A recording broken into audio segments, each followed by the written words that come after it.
Mi familia me echó a mí y a mi hija de 7 años durante la cena de Navidad. Deberías irte y no regresar jamás, dijo mi hermana. La Navidad es mucho mejor sin ti, agregó mamá. No supliqué, solo dije, entonces no les importará si hago esto. 5 minutos después, me estaban rogando que lo deshiciera. Técnicamente ni siquiera terminé mi comida. Todavía había salsa en mi plato y un tenedor en la mano, suspendido como si hubiera olvidado que tenía que hacer. Mi hija, Mía, había tomado 2 mordidas de su pan y estaba contando en silencio los chícharos de su plato, como hacen los niños cuando el aire en la habitación se pone pesado. Los hijos de mi hermana brincaban en las sillas y hablaban unos sobre otros sin que nadie los detuviera, mientras Mía se quedaba quieta y callada, ya sabiendo quiénes debían comportarse. Frente a mí, mi hermana Elisa sonreía como si lo hubiera practicado frente al espejo. Esa sonrisa especial que dice, estoy siendo razonable, mientras sus ojos decían, estoy a punto de arruinarte la vida y llamarlo límites. Connor, el esposo de Elisa, estaba a su lado, asintiendo sin que pasara nada. El equivalente humano de un protector de pantalla. Había estado rondando a nuestra familia por años, siempre demasiado cómodo en la casa de mis padres, siempre actuando como si la habitación de invitados tuviera su nombre. Connor era el tipo de hombre que podría ver un edificio arder y preguntar dónde estaban los malvaviscos. Mi mamá se secaba la comisura de la boca con la servilleta como si estuviéramos en una elegante cena navideña y no en un accidente familiar en cámara lenta. Mi papá miraba su puré de papas con la intensidad de alguien intentando negociar con él para que se convirtiera en otra cosa. La noche había estado tensa desde el principio. Comentarios pequeños, indirectas. Oh, Rachel, te ves cansada, dijo mamá apenas entré. Como si el cansancio fuera un defecto moral. Elisa miró el vestido de Mía y dijo, bonito. Muy simple, como si una niña de 7 años tuviera que vestirse para una gala. Connor preguntó con cara seria, ¿sigues en esa etapa de que todo tiene que estar apretado? Sonreí y seguí adelante. Hice lo que siempre hago, tragar, asentir, fingir. Por Navidad, por Mía, porque me prometí que este año sería diferente. Y entonces, en algún punto entre los ejotes y el tercer comentario pasivo-agresivo de Elisa sobre su centro de mesa, decidió que ya no fingiría más. Puso el tenedor sobre la mesa como si dejara caer un martillo. Necesitamos hablar, dijo.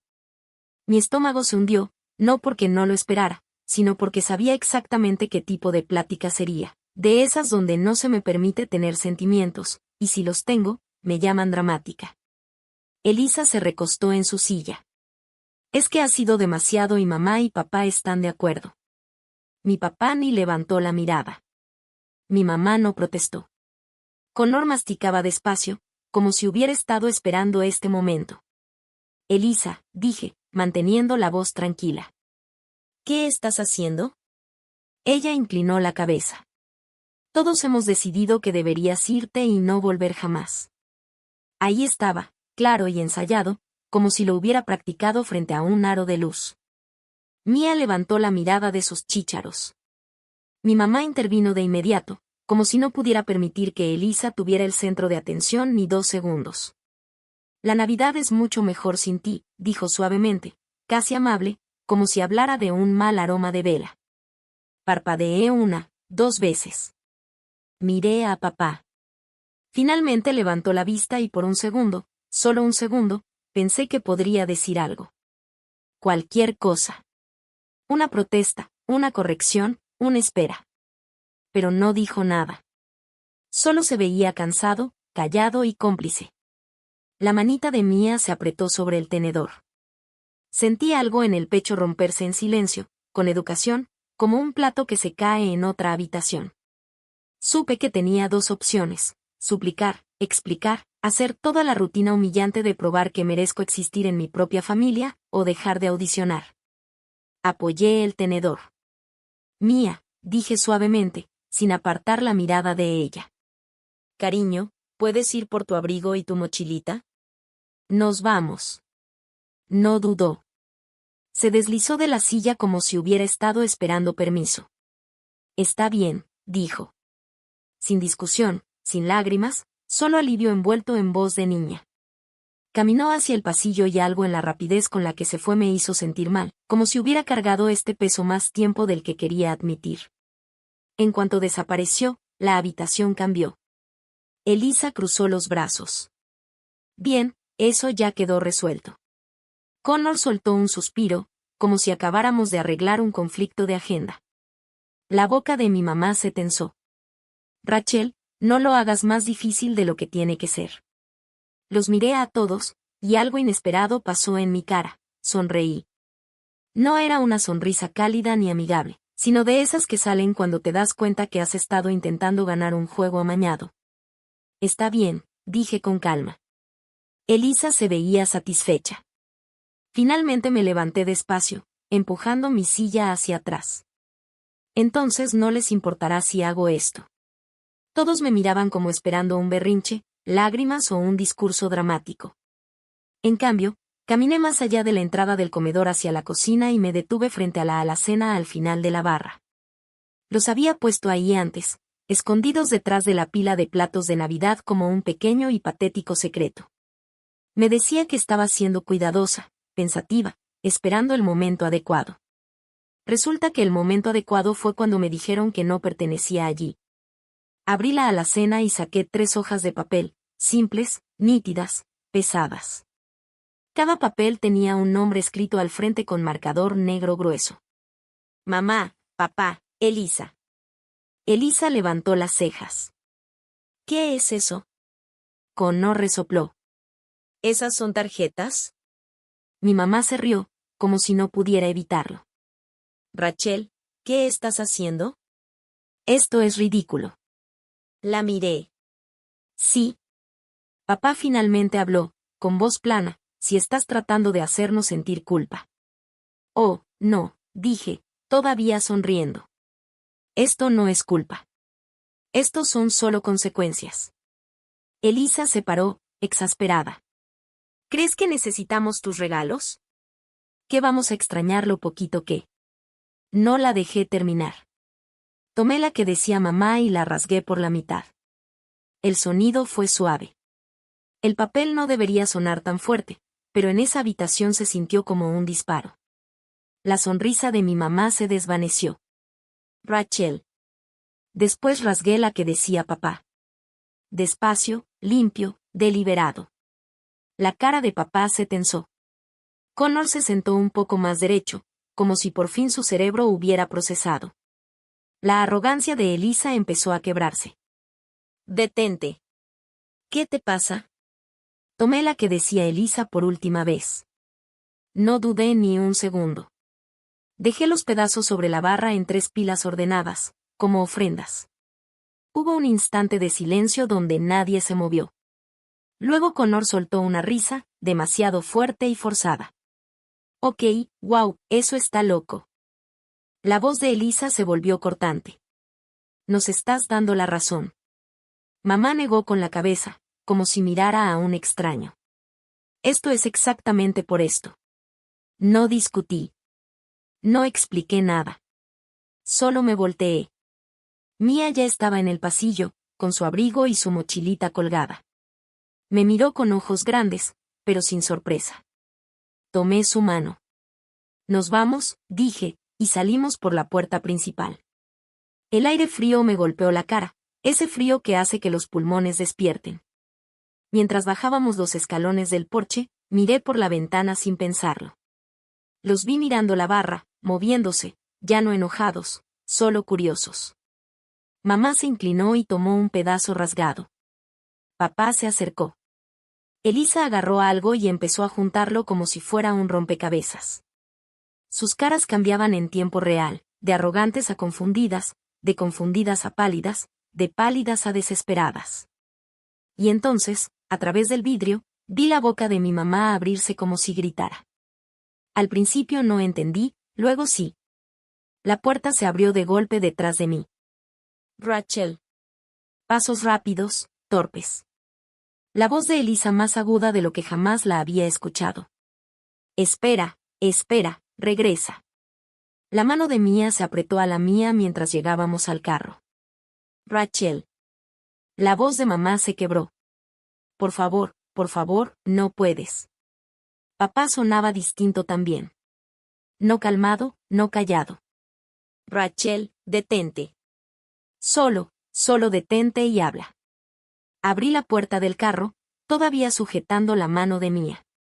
Miré sus caras, pálidas, desesperadas, transformadas.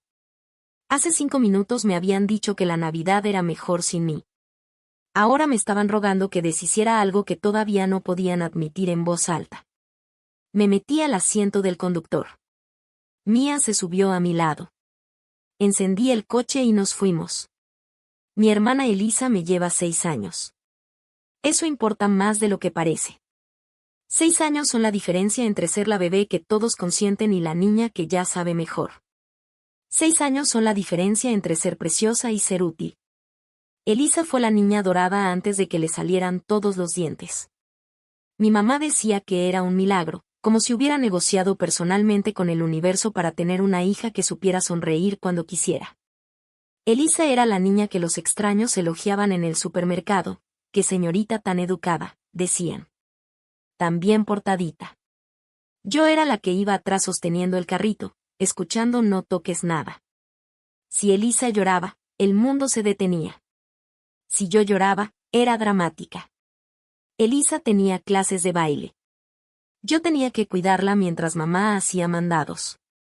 A Elisa le decían, es que es apasionada. A mí, ¿por qué no puedes ser más como tu hermana?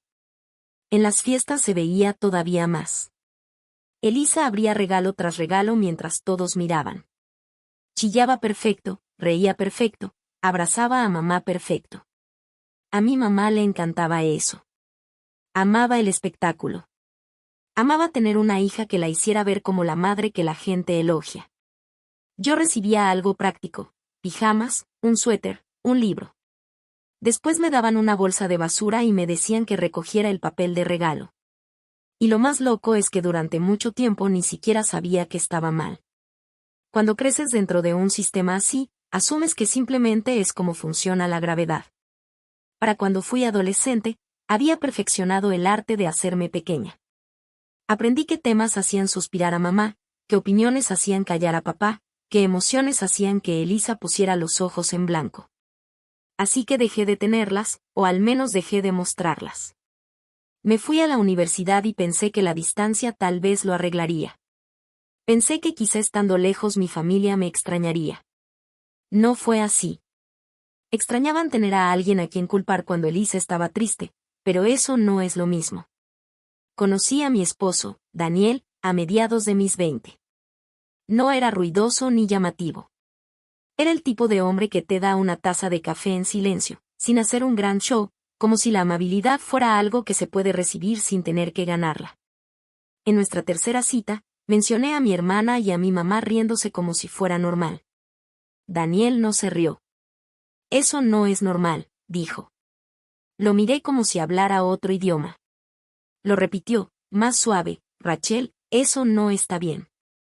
Nadie me lo había dicho antes. Nos casamos un año después. Mis padres actuaron como si me apoyaran en público. Elisa fingió estar emocionada, para Instagram. Connor, que en ese entonces todavía solo era el novio de Elisa, hizo un chiste sobre lo valiente que era Daniel por casarse con nuestra familia. Daniel sonrió educadamente y no cayó en la provocación. Daniel trabajaba como ingeniero de construcción. Estaba orgulloso de su trabajo. Le gustaba construir cosas que duraran, resolver problemas que la mayoría ni siquiera notaba. Trabajaba muchas horas en proyectos grandes, edificios comerciales, renovaciones, secciones completas de la ciudad que antes eran terrenos vacíos. Pagaba bien. No para un jet privado, pero sí lo suficiente para no andar contando centavos todo el tiempo. Y como aparentemente no puedo dejar de intentar ganar el amor de mi familia, Daniel y yo empezamos a ayudar en silencio a mis padres. Nada exagerado, nada dramático, solo 200 pesos al mes de manera constante, cada mes, como una pequeña línea de soporte financiero. A veces más, si surgía algún imprevisto, problemas con el carro, una factura de servicios, una emergencia que de alguna manera siempre llegaba justo después de que Elisa compraba algo caro. Mis padres nunca me agradecieron de verdad, ni una sola vez de manera que se sintiera real. Más bien lo aceptaban, como si fuera un recurso natural que por fin había empezado a producir de nuevo. Elisa se llevaba el crédito a su manera. Decía cosas como, yo les dije que lo arreglaríamos, como si ella hubiera trabajado horas extra para cubrir el pago. Connor asentía y decía, la familia cuida a la familia, y yo tragaba la irritación porque Daniel me apretaba la mano bajo la mesa y me recordaba, sin palabras, que no estaba loca. Luego llegó el día en que todo se rompió. Hace 6 meses, Daniel murió en el trabajo. Estaba en la obra para una revisión de rutina, un día normal, un día que no pensó que sería su último. Una plataforma de andamio se cayó, simplemente se dio bajo él. Después supimos que había habido quejas, advertencias, pequeños recortes porque alguien quería ahorrar tiempo, dinero o papeleo. En el primer comunicado lo llamaron un accidente trágico. Como si la tragedia fuera algo que simplemente pasa al azar, como el clima. Pero la investigación lo llamó prevenible. Recuerdo la llamada. Recuerdo cómo se me congeló el cuerpo. Recuerdo estar sentada en el piso de la cocina con el teléfono pegado a la oreja pensando, esto no puede ser real. Esto no puede ser mi vida. Después del funeral, todo se volvió práctico de la peor manera. Las cuentas no se detuvieron porque estaba de duelo. La comida no se volvió gratis porque había perdido a mi esposo. Mía todavía necesitaba ropa para la escuela, cenas y cuentos antes de dormir. Y de repente estaba haciendo todo sola. Los 200 pesos al mes para mis padres se detuvieron de inmediato, no por rencor, sino por la realidad. Apenas podía mantener mis propias luces encendidas. Mi familia notó que faltaba el dinero antes que mi dolor. Mamá empezó a llamar más seguido, pero no para preguntar cómo estaba, sino en ese tono cuidadoso, preguntando si todavía me estaba arreglando. Elisa preguntaba si estaba siendo inteligente con mis finanzas, como si la muerte de Daniel fuera un problema de presupuesto. Connor hizo un chiste sobre lo bueno que debía ser tener un seguro de vida y se rió cuando nadie más lo hizo. No les pedí ayuda de inmediato. Aguanté más de lo que debía, porque pedirle algo a mi familia se siente como entregarles un arma. Pero un mes tuve que hacerlo. Mía se enfermó. No pude ir a trabajar. El carro necesitaba una reparación. Los números no daban. Así que pedí ayuda. No era una fortuna, ni un rescate, solo lo suficiente para cubrir el hueco. Mis padres enviaron una pequeña cantidad y luego mi mamá publicó sobre ello en Facebook, con un emoji triste y una foto familiar sonriente, como si acabaran de donar un riñón. A veces hay que ayudar a la familia, escribió. Aunque sea difícil, rezando que Rachel aprenda a mantenerse por sí misma pronto. Elisa fue la primera en comentar, siempre estamos aquí para ella. Connor reaccionó con un pulgar arriba. Quise salir corriendo de mi propia piel. No le conté a nadie que Daniel y yo les habíamos estado enviando dinero por años. No corregí la narrativa. No discutí. Solo dejé de pedirles algo para siempre. Y guardé silencio sobre lo único que podía haberlo cambiado todo, el pago del seguro de vida.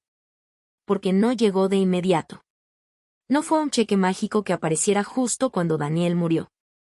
Hubo abogados, papeleo, retrasos, reuniones, llamadas que me revolvían el estómago. La empresa se hizo lenta, los aseguradores se movían como miel. Todo tomó tiempo. Contraté a alguien para que lo manejara porque no podía cargar el duelo y la burocracia al mismo tiempo sin colapsar. Durante meses se sintió como gritar al vacío. Y luego, muy recientemente, justo antes de Navidad, finalmente llegó. Una cantidad que cambió mi vida. Más dinero del que jamás había visto a mi nombre. Miré el saldo de la cuenta como miras a un extraño que se parece exactamente a alguien que perdiste. Como si no pudiera ser real. No lo gasté. No realmente. No salí corriendo a comprar un carro nuevo, ropa nueva ni una personalidad nueva. Seguía siendo yo, seguía sonando como yo, seguía teniendo una niña que necesitaba snacks y un cuento antes de dormir, pero el número estaba ahí. Y lo primero que pensé, porque al parecer me gusta aprender las lecciones de la forma más dura, fue que debía ayudarlos. Mamá y papá eran mayores, seguían trabajando, aún hundidos en deudas que nunca admitían. Elisa siempre estaba entre oportunidades, como solo quienes tienen redes de seguridad pueden estar. Connor tenía talento para convertir el dinero de otros en nuestros planes. Y yo pensé, tal vez esto pueda arreglarlo. Tal vez esto pueda comprar paz. Tal vez si llego a Navidad y les doy algo grande, algo que importe, finalmente me verían como algo más que una carga. Así que tomé un buen pedazo del dinero y preparé 3 regalos, 3 papeles, 3 nombres. Conduje hasta su casa con Mia en el asiento de atrás, diciéndome a mí misma que esto era un nuevo comienzo, que esto iba a cambiarlo todo. Mientras tanto, todo lo que ellos podían ver era la versión de mí que habían creado en su cabeza, la viuda pobre que llegaba en Navidad a pedir más. Me persiguieron hasta el final del camino de entrada. Elisa descalza sobre el pavimento frío, mamá abrazándose el abrigo como si fuera víctima del clima, papá moviéndose más rápido de lo que lo había visto en años. Qué curioso cómo la urgencia aparece cuando está ligada al dinero. Rachel, chilló mamá. Para. Por favor, deshazlo. Connor gritó desde atrás. Porque, claro, lo hizo. Mia miraba por la ventana, callada, su carita pálida con la luz del tablero. No frené el coche. No bajé la ventana. Solo conduje. No porque quisiera ser dramática, sino porque no me confiaba hablar. No con Mia ahí, escuchando cada palabra. No con el corazón golpeando en el pecho y las manos temblando sobre el volante. Conduje hasta que las calles se volvieron borrosas. Conduje hasta que Mia susurró, ¿a dónde vamos? Y entonces me di cuenta, no podía volver a casa. Casa estaba a un par de pueblos de distancia.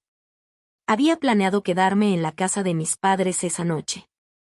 Ese era todo el plan, Navidad juntos, familia unida, como si pudiera cosernos de nuevo a algo completo. Pero ya era tarde. Mia estaba agotada y no iba a conducir 2 horas por la noche con una niña que acababa de ver a sus abuelos tirarla como basura. Así que entré al estacionamiento de un hotel cerca de la carretera. No un motel. No un lugar con luces parpadeantes y alfombras sospechosas. Un hotel de verdad, lobby cálido, olor limpio, donde la persona de la recepción le sonrió a Mia como si importara. Porque si no podía darle a mi hija una familia que la amara, al menos podía darle una habitación segura y chocolate caliente. Reservé una habitación con 2 camas. Mia se quitó los zapatos y se subió a una como si hubiera estado conteniendo la respiración todo el día. Me senté al borde de la otra cama y miré mis manos. Por un momento, ninguna de las dos habló. Entonces Mia dijo suavemente, «Abuela no me quiere». Se me apretó la garganta. «Mia, ella no», insistí. «No, si me quiere», corrigió Mia, su voz pequeña pero segura. «Ella quiere a los hijos de Elisa. Siempre les da los regalos buenos. Siempre los abraza primero». Sentí un ardor detrás de los ojos, agudo y caliente. «Eso no es tu culpa». Mia se encogió de hombros, como una niña que ya decidió que el mundo es injusto y solo está tratando de entender las reglas. «No es mi culpa», repitió, como probando la frase. Tomé su mano. «No, no lo es. Y no tienes que hacer que la gente te quiera siendo callada, buena o pequeña». Mia me miró como si estuviera escuchando algo nuevo. «Pero sí tienes que hacerlo». Me congelé, porque no estaba equivocada. Los niños no pierden mucho. Solo que no siempre tienen las palabras. Tragué saliva y la abracé. «Lo siento», susurré en su cabello. «Lo siento mucho». Mia bostezó, la adrenalina por fin desapareciendo. «¿Podemos ver una película?» «Sí», dije, con la voz un poco quebrada. «Podemos ver la que tú quieras». Comimos botanas de máquina en la cama y vimos una película navideña donde todos aprendían el verdadero significado de la familia. Mia se reía de las partes tontas. Yo también me reía, pero un poco rota. Mi teléfono no paraba de vibrar sobre la mesita, mamá, papá, Elisa, Connor, una y otra vez. Lo ignoré mientras Mia estaba despierta. Cuando finalmente se durmió, estiraba de lado en la cama como una estrella de mar, miré mi teléfono hasta que la pantalla se apagó. Vibró otra vez. «Mamá», contesté. Rachel. Su voz explotó en mi oído. Demasiado brillante, demasiado aguda, como si hubiera estado llorando y tratando de esconderlo. Oh, por fin. ¿Dónde están? ¿Están seguras? ¿Mía está bien? Casi me reí. Ahora sí te importa, Rachel. Por favor, dijo rápido. No lo quisimos decir. Sabes que no lo quisimos decir. De fondo escuché la voz de Elisa, cortante y enojada. Dile que regrese. La de papá también, baja y tensa. Ponlo en altavoz. Mamá dudó un segundo. Luego escuché el clic. Rachel, dijo papá, esto es ridículo. Vuelve y arregla esto. Elisa intervino, sí, deja de actuar como mártir. Estás arruinando la Navidad. Miré la silueta dormida de mi hija y sentí el pecho apretarse otra vez. Ustedes ya arruinaron la Navidad, dije en voz baja. Me dijeron que me fuera y que no regresara, con mi hija sentada justo ahí. Nos molestamos, dijo mamá rápido. Las emociones estaban a flor de piel. ¿Saben cómo, Elisa? Sí, dije. Sé exactamente cómo es Elisa, y sé exactamente cómo eres tú. Vine a dar, no a pedir. Vine a ayudarles, y me trataron como si estuviera allí para suplicar. Elisa estalló, no puedes destrozar algo así y caminarte como si no importara nada. La voz de papá subió, Rachel, tienes que arreglar esto. Puedes rehacerlo. Puedes escribirlo otra vez ahora mismo. Ahí estaba. No era disculpa. No era amor. Era pánico. Respiré profundo. No, dije. No esta noche. No después de lo que dijeron. La voz de mamá se quebró. Rachel, por favor. No, repetí, y esta vez me sentí firme. Buenas noches. Colgué y puse el teléfono boca abajo. Mis manos temblaban, pero mi mente estaba tranquila de una manera que no había sentido en meses. Afuera, los autos pasaban silbando por la calle mojada. Adentro, Mía dormía segura. Y en algún lugar de la casa de mis padres, ellos miraban 3 pedazos de papel rasgados, dándose cuenta de que acababan de botarse a sí mismos fuera del mejor resultado que podrían haber tenido. Durante unos días después de Navidad, todo quedó en silencio. No llamadas, no mensajes, ni siquiera un mensaje pasivo-agresivo de Elisa con un emoji de manos en oración y una amenaza escondida detrás. Al principio, el silencio se sintió como un alivio, como si el mundo hubiera dejado de temblar el tiempo suficiente para que yo pudiera respirar. Mía volvió a su rutina, escuela, desayuno, tarea. Hizo menos preguntas sobre la abuela. No volvió a mencionar la Navidad, lo que de alguna manera dolió más que si lo hubiera hecho. Desempaqué la maleta que habíamos traído para lo que se suponía iba a ser unas vacaciones en familia. Doblé el suétercito de Mía y sentí que mi estómago se retorcía de rabia otra vez. Pero al tercer día, abrí Facebook. Y ahí estaba, una publicación de Elisa, una foto de ella en la sala de mis padres, sonriendo frente al árbol como si acabara de ganar un premio. Con Nora a su lado. Mamá al fondo sosteniendo una taza, como si fuera protagonista de un comercial navideño bonito y familiar. El pie de foto era largo, por supuesto. Empezaba hablando de familia y traición y terminaba diciendo algo sobre cómo algunas personas muestran su verdadero color. Al principio no usó mi nombre, lo que fue casi peor, como si fuera un rumor. Después sí, Rachel apareció en Navidad buscando lástima, escribió Elisa. Y cuando finalmente pusimos límites, humilló a nuestros padres y salió furiosa. Algunas personas lo quieren todo y aún así exigen más. Los comentarios empezaron a llegar, tías, primos, gente con la que no hablaba desde hace años. Rezando por tus padres. Algunas personas son tan desagradecidas. Pobres mamá y papá. Y luego Elisa fue directa. Sí, escribió esto antes de que alguien pregunte. Rachel recibió un gran pago por la muerte de Daniel, y no le da un centavo a su propia familia. Prefiere castigarnos que actuar como una persona decente. Miré la pantalla, las manos frías. Me aproveché de la muerte de mi esposo. Eso era lo que ella estaba insinuando, que tuve suerte, que debería estar agradecida, que les debía una parte del duelo. Mi teléfono volvió a sonar antes de una hora. Los monos voladores, como probablemente los llamaría mi terapeuta si tuviera tiempo de ir a uno. Una tía, creo que deberías disculparte. Tus padres están devastados. Un primo, Elisa dijo que te volviste loca y rompiste dinero frente a ellos. Otro primo, ¿es cierto que te pagaron? ¡Qué loco! Un mensaje de alguien que apenas recordaba, la familia es lo único que tienes. Al principio no respondí. Preparé el almuerzo. Ayudé a Mía con una hoja de matemáticas. La vi colorear un muñeco de nieve y me pregunté qué tipo de adultos pueden mirar a un niño y decidir que no merece un lugar en la mesa.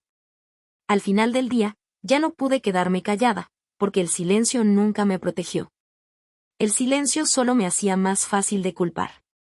Abrí mi aplicación del banco y busqué las transferencias que había estado haciendo durante años. 200 pesos cada mes, mes tras mes. Saqué capturas de pantalla. Luego regresé a la publicación de Facebook que mi mamá hizo después de que murió Daniel. Esa en la que se jactaba de enviarme una pequeña cantidad como si fuera caridad. También la capturé. Después escribí, no es un berrinche, ni una novela, solo la verdad, clara y directa. Eisa, escribí. Me dijiste que me fuera y que nunca regresara en Navidad frente a mi hija de 7 años. Mamá estuvo de acuerdo. Papá se quedó callado. Luego publiqué los recibos. Años de pagos mensuales, ayuda silenciosa de la que nunca me jacté. Y justo debajo, la publicación antigua de mi mamá, su emoji triste, su ayudando a la familia, su pequeña insinuación de que yo era irresponsable. Así se veía la familia antes de que Daniel muriera, escribí. Apoyamos a mamá y papá cada mes durante años. Nunca lo publiqué. Nunca pedí aplausos. Esto pasó la única vez que necesité ayuda. Ellos lo publicaron como si yo los hubiera robado. Y para que quede claro, añadí, no salí corriendo. Me fui cuando mis padres y mi hermana me dijeron que la Navidad era mejor sin mí, frente a mi hija de 7 años. Presioné publicar. Luego apagué mi teléfono y me fui a sentar con Mía en el sofá mientras veía caricaturas. No pasó mucho tiempo. En menos de una hora, la gente empezó a comentar la publicación de Elisa de otra manera. Esperen, ¿les estabas enviando dinero? ¿Por qué publicaste que la ayudabas? ¿Así que la echaste y ahora quieres su dinero? Los comentarios de Elisa se pusieron a la defensiva, luego enojados. Después borró algunos. Mamá trató de enviarme mensaje privado. Papá no dijo nada, pero vi a su hermana, mi tía, comentar, esto es asqueroso. Rachel y Mía no se lo merecen.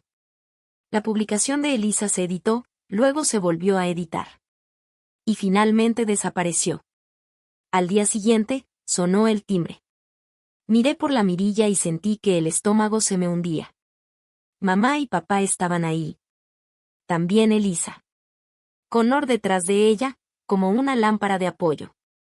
Y en las manos de mamá, un pastel que parecía que el glaseado podía borrar la crueldad. Abrí la puerta lo suficiente para entrar en el marco. Rachel, dijo mamá, con la voz demasiado dulce. Hola, querida. No respondí. Elisa sonrió. No eres la arrogante de Navidad. Una nueva. Esa que usas cuando quieres algo. Solo queremos hablar, dijo. Todos hemos tenido tiempo de calmarnos. Papá aclaró la garganta. Somos familia. Mamá levantó ligeramente el pastel, como si fuera una ofrenda de paz y no un accesorio. No quisimos decir lo que dijimos. Te apuras. Ya sabes eso. La miré fijamente. Si lo quisieron lo suficiente para decirlo. Los ojos de Elisa parpadearon. Eso fue un momento. Un momento. Repito, un momento donde miraron a mi hija y decidieron que no pertenecía. Connor se inclinó un poco hacia adelante. Rachel, vamos. Mía necesita primos. Familia. Mía apareció detrás de mí, asomándose por mi pierna. La cara de mamá se iluminó al instante. Mía. Hola, bebé. Ven a darle un abrazo a la abuela. Mía no se movió. Su manita se abrazó a mi camiseta.